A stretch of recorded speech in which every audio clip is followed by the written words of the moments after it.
Welcome back to Shuttleworth Field as we are in the bottom of the first inning. The A's, who are the home team, due up at the plate. Here's Nick Pastor, center fielder today for the A's. No score yet between the Dutch and the Athletics as the first pitch from Sal Fusco is popped up in a foul territory. Johnny Decker running in on it, and he makes out. So just one pitch for Fusco, and he's already got an out.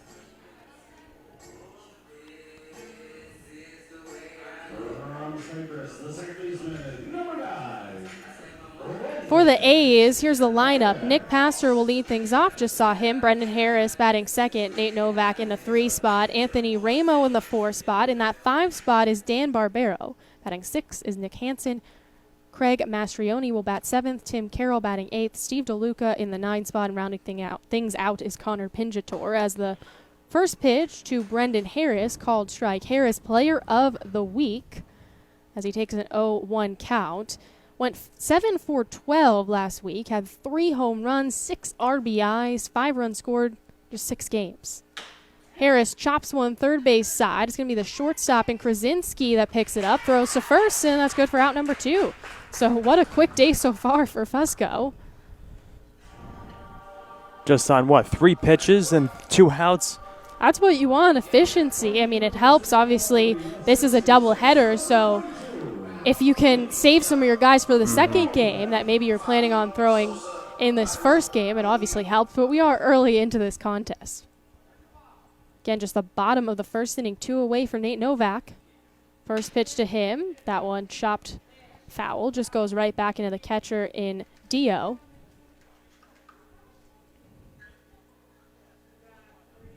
The Dutch are the only team that the Athletics have lost to this year. 2 squads did tie as well in a doubleheader, and that loss was a big loss. Again, 20-0 as a breaking ball misses up top. Count moves to 1-1. Nope. And I believe that one tie between these 2 teams are the only tie that exists in the ICBL this year. Yeah, it's very rare in baseball. I've never called a tie game because in this league, no extra innings makes sense. I mean, with a doubleheader, as that's a called strike inside half. Count moves to 1-2, especially with that first game going so long. Mm-hmm. I think we finished at 10:30. So pretty much 5.5 hours of calling baseball. It was a long day for everyone involved. Here's the 1-2. That's off outside the plate. Count moves to 2-2. Fusco is a right-handed pitcher. Plays his college ball at UMass Lowell. Was a sophomore in 2020. Just got 7.2 innings pitched in that time period. He is an environmental science major there as well. The 2-2 hit into right field, and Melillo's going to get under it. And that's good for out number 3.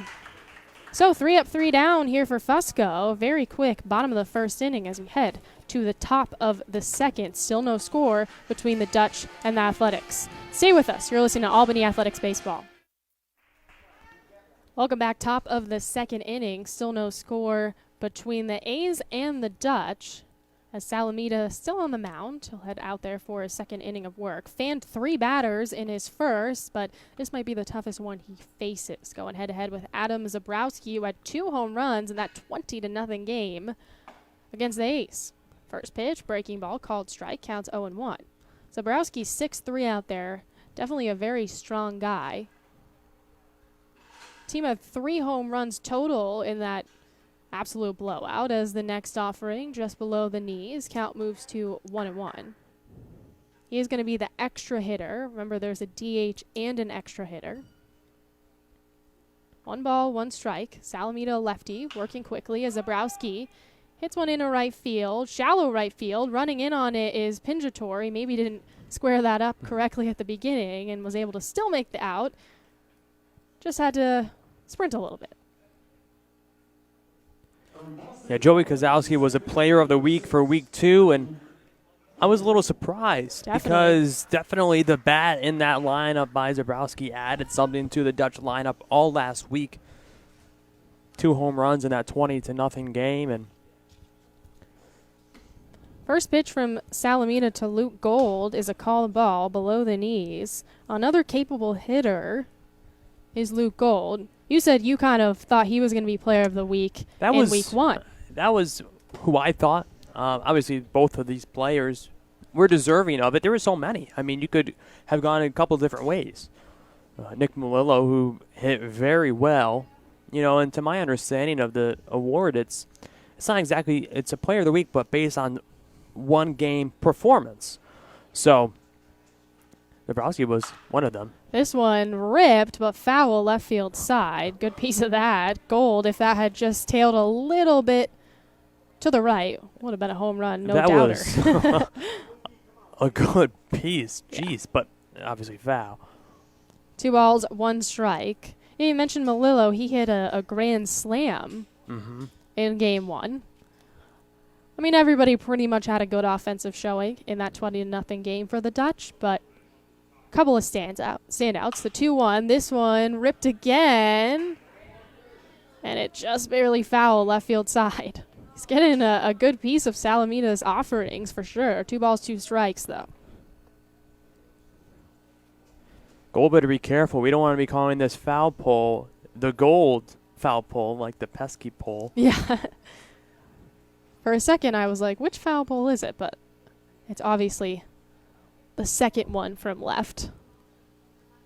Here's the 2-2. That's off outside the plate. Now, this is the second time that Gold has faced Almeida.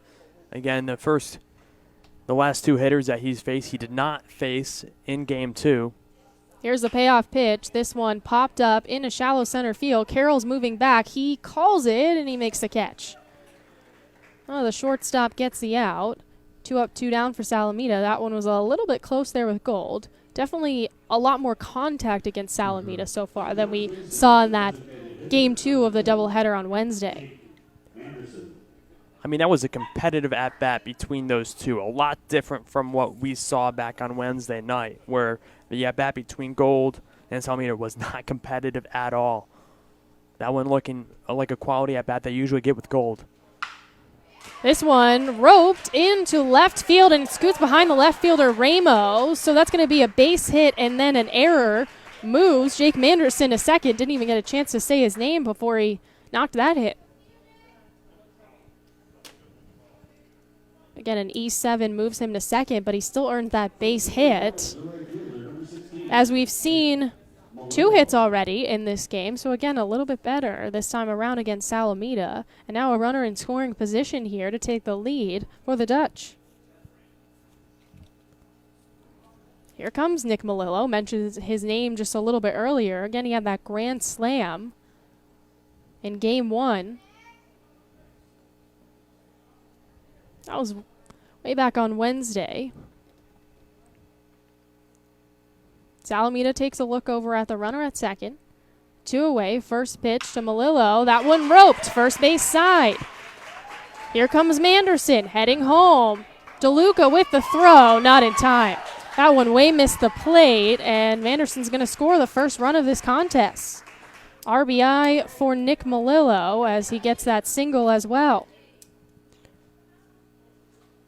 Now a little 2-out rally here by the Dutch against a pitcher that they could not make any contact with on Wednesday. Now 3 hits in the first 2 innings.